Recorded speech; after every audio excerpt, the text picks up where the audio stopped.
Welcome to Self-Crafted Life, the space where you stop doubting, start trusting, and finally live as the real you. The dangers of losing your sense of self. There's a quiet crisis playing out behind countless polite smiles, agreeable conversations, and seemingly well-adjusted people, the complete absence of a grounded personal identity. On the surface, they may look successful, sociable, and even charming, but deep down, they carry a haunting uncertainty, an inability to answer the most fundamental questions. What do I really like? What do I believe in? Where do I end, and others begin? This isn't about indecision, it's about a fractured self. Most people don't just wake up one day with no idea who they are. This loss of self is usually the product of childhood environments where individuality wasn't nurtured, it was suppressed. Environments where conformity was rewarded and personal curiosity was seen as defiance. Where children learned not to ask what do I feel, but rather what do you want me to feel. In this episode, we explore the hidden cost of growing up without space to discover and validate your own internal world.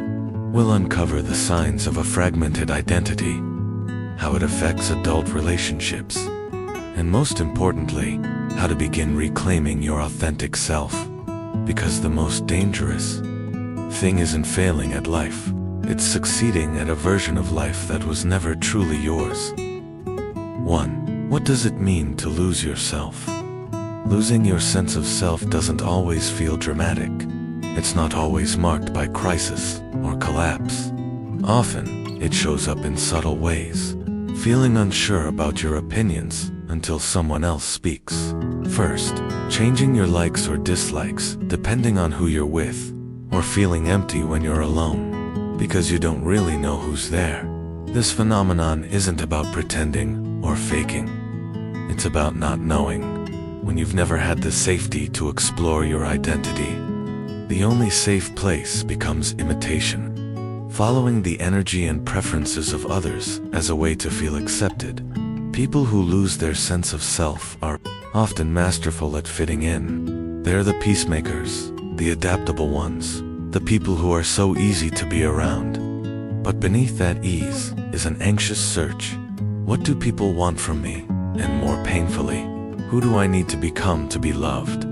They don't lie, they mirror. Not out of manipulation, but survival. Over time, this emotional flexibility becomes a cage.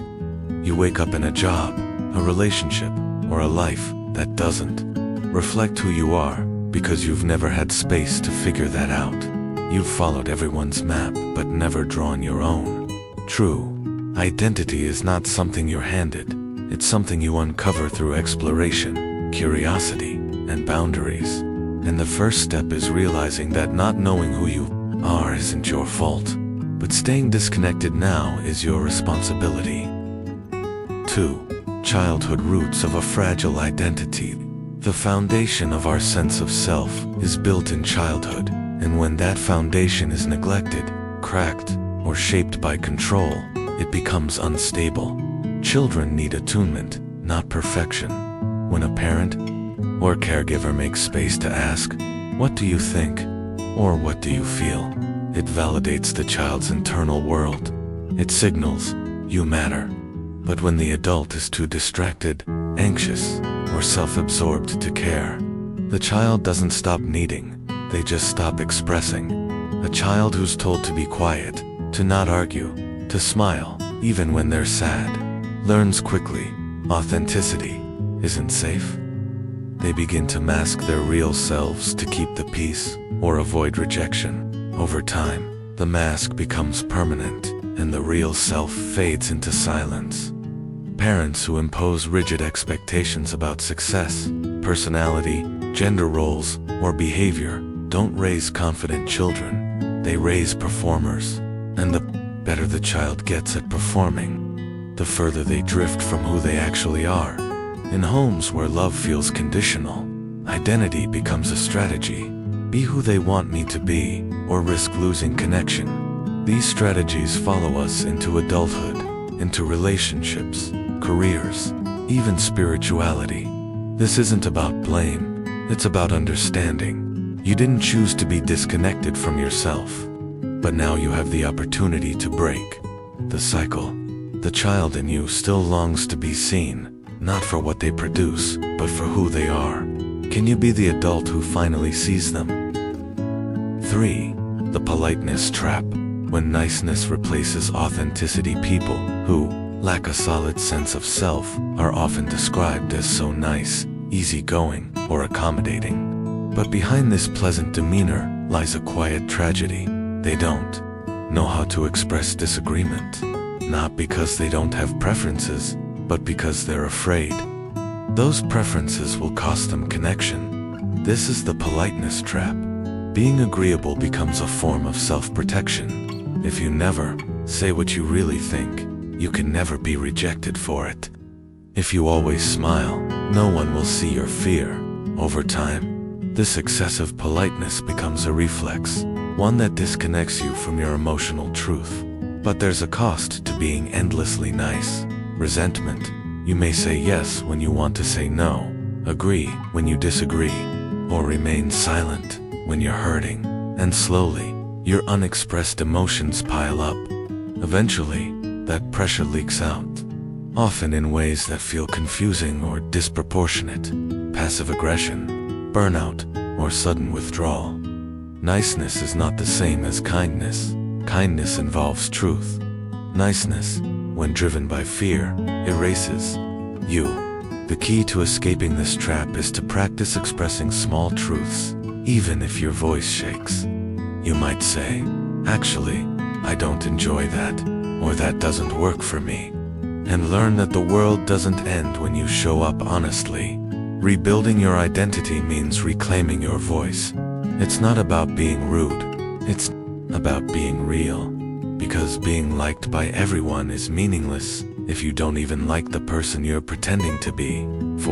For shape-shifting in relationships, the illusion of compatibility. People with a fragile or undeveloped sense of self often fall into a dangerous pattern in romantic relationships.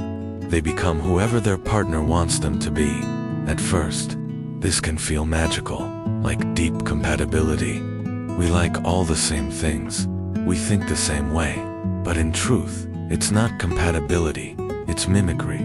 This shape-shifting often comes from a place of longing. If you've never felt seen, the approval of a romantic partner feels intoxicating. You'll bend, twist, or silence parts of yourself just to keep their gaze. You may take on their hobbies, their language, their worldview, not out of curiosity, but out of fear. If I show who I really am, they might leave. The relationship becomes unbalanced. One person leads, and the other follows. Over time, the follower begins to feel trapped, not by the partner, but by their own lack of identity.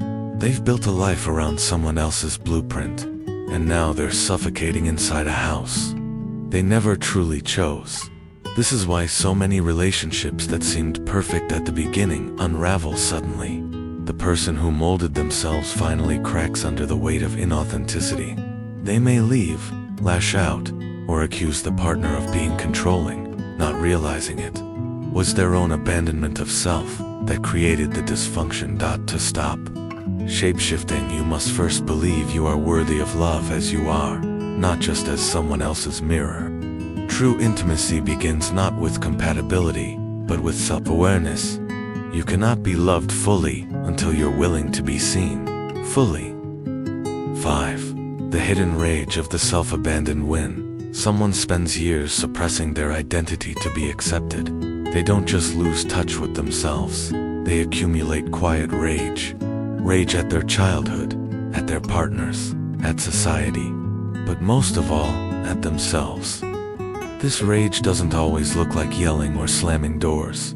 Sometimes, it shows up as emotional withdrawal, contempt, or even self-sabotage, because people who have been trained to silence their needs don't know how to express dissatisfaction constructively. They were never taught that anger could be useful, only that it was dangerous. So, instead of saying, "This doesn't work for me," they stay silent until they explode, or worse, they ghost. They disappear from relationships that once meant everything, not because they stopped caring, but because they didn't know how to speak up sooner. This rage can also be projected outward. The very people they once adored become objects of blame. You're controlling, you don't get me, when in fact, they handed over control and now resent the consequences of that. Surrender.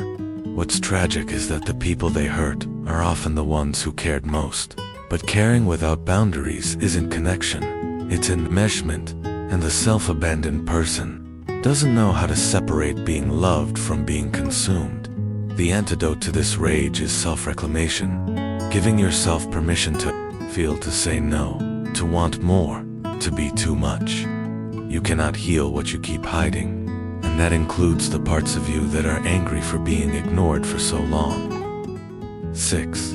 Why losing yourself feels so comfortably familiar, you might ask. Why do I keep ending up in situations where I betray myself? The answer, ironically, is comfort. Not healthy comfort, but familiarity.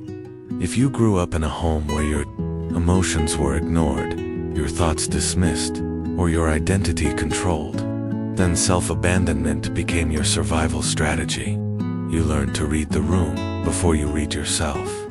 You learned that love meant pleasing others, even if it meant disappearing. So, when you enter relationships or jobs where you're unseen or expected to perform, it doesn't feel abusive. It feels normal. Your nervous system recognizes the pattern, and familiarity often feels safer than authenticity, even when it hurts. This is how trauma hides in plain sight. You keep returning to environments that suppress you, not because you enjoy the pain, but because you've never experienced anything else. It's like swimming with weights tied to your ankles. Exhausting, but expected. Breaking this cycle requires a radical shift, choosing what's healthy over what's familiar. This means sitting with discomfort. It means recognizing that being loved well might feel boring at first. It means that peace may feel suspicious, but only because your body hasn't learned what safe love feels like yet. You don't heal by blaming yourself for how you coped. You heal by teaching yourself that you don't have to cope like that anymore. 7. The disguised loneliness behind pleasing everyone. People who lack a firm sense of self often become chronic people pleasers.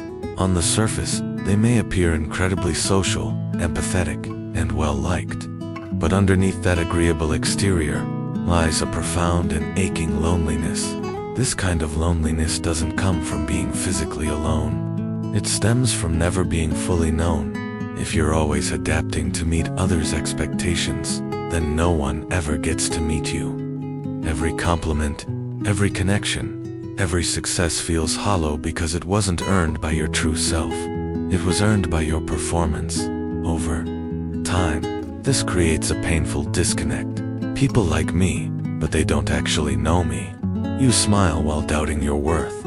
You give while secretly resenting it. You say yes and feel like screaming no. But since your is tied to approval, you keep the cycle going, even when it costs you your peace. Ironically, the more you please people, the more alone you feel, because you're building a life around who they want you to be, not who you are. It's a mask you can never take off. The way out of this disguised loneliness is counterintuitive. You have to risk being disliked. You have to say the hard thing, draw the boundary, disappoint someone, and then stay. Stay with the discomfort. Stay with your fear of rejection. Stay long enough to realize that you are still worthy, still lovable, even when you are not perfect or pleasing. Real connection can only happen when you are real. Otherwise, you're just performing intimacy and wondering why you're still lonely in a crowded room. 8. Mistaking control for love. A childhood legacy. When someone grows up in a household where love was conditional, based on obedience, achievement, or emotional caretaking, they often carry a dangerous belief into adulthood. Being loved means being controlled. This confusion starts early. Maybe a parent praised you only when you got perfect grades, or punished you for expressing emotions they didn't approve of, or expected you to manage their feelings instead of your own. You learned that love wasn't a safe, accepting presence. It was a system you had to earn your place in. So as an adult, when someone showers you with affection but expects you to change, comply, or shrink, it feels familiar. It doesn't register as control. It registers as home. Worse, when a relationship feels mutual and equal, it might feel boring or unsafe. Why? Because there's no chaos to solve, no power to win back, no validation to chase. The stillness of healthy love can feel unnerving to someone raised in emotional storms.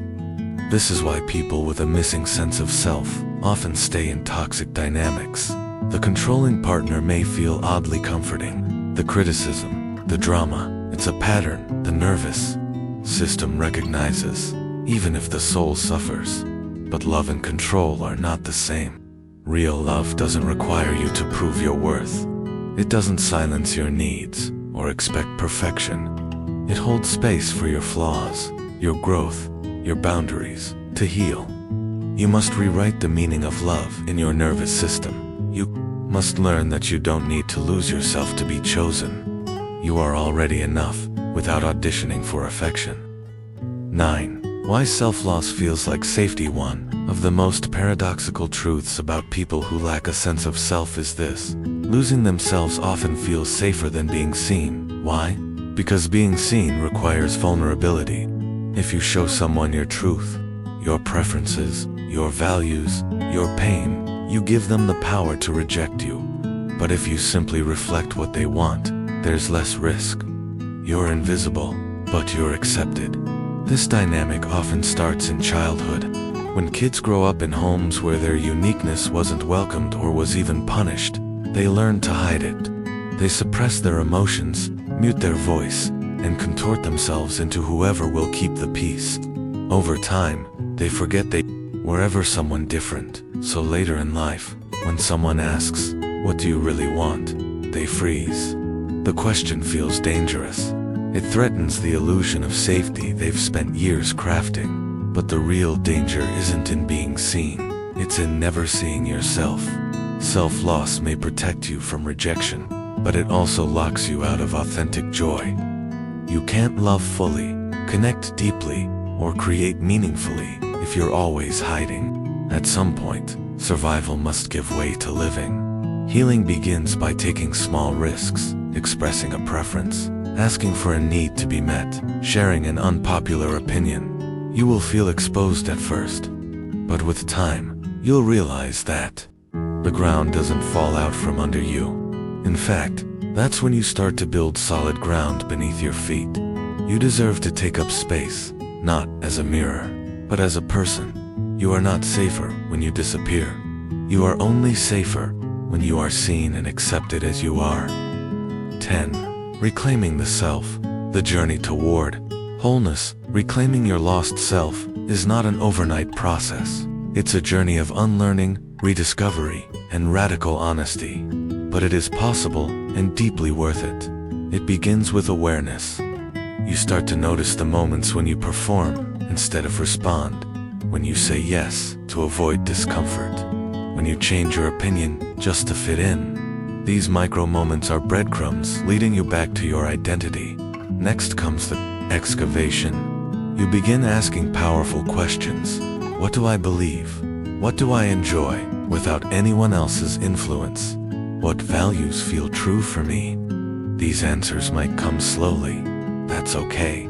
After years of hiding, the authentic self can be shy, but it's still there, waiting. You'll also grieve for the time you lost, for the connections you faked, for the version of you that never got to exist. That grief is sacred, a sign that you're finally telling the truth. And then comes the rebuilding. You practice boundaries. You disappoint people and survive. You take up space without apology. You choose relationships that make room for your growth, not your compliance. Most importantly, you stop asking the world who you are and start telling it. You are not who others expect. You are not who you pretended to be. You are not a reflection of approval. You are, you messy, evolving, and whole. Reclaiming the self is the bravest thing you'll ever do, because once you find your truth, no one can take it from you again. Final word, the courage to be yourself. Reclaiming your sense of self is not a one-time revelation. It's a daily act of courage. It's the choice to stop outsourcing your identity, to stop mirroring the desires and opinions of others, and to stand in the ever-evolving truth of who you really are. For those who've lived a life shaped by approval, compliance, and fear of rejection, this journey can feel daunting. The world might not immediately applaud your authenticity. Some people will pull away when you stop agreeing with everything. Some relationships may fade when you finally speak your truth. But that loss is not failure, it's freedom, because what you gain is so much more: clarity, peace, and real belonging. You begin to attract people who love you for who you are, not for the version of you they curated. You find confidence in solitude because you're no longer afraid to be with yourself. You stop performing and start living. Most of all, you become trustworthy to yourself. You no longer betray your gut for someone else's comfort. You say what you mean and mean what you say. Your yes is wholehearted, and your no is unapologetic. That's what it means to live in alignment. In a noisy world full of mixed signals and external expectations, the quiet voice of your inner self is your greatest compass. It may have been ignored, silenced, or distorted, but it's still there, ready to guide you home. So if you've ever felt lost, fragmented, or unsure, this is your invitation to begin. Come back to yourself. You've always been enough. And now, it's finally time to live like it. Remember, the world doesn't need you to be perfect. It needs you to be real. Keep showing up as you.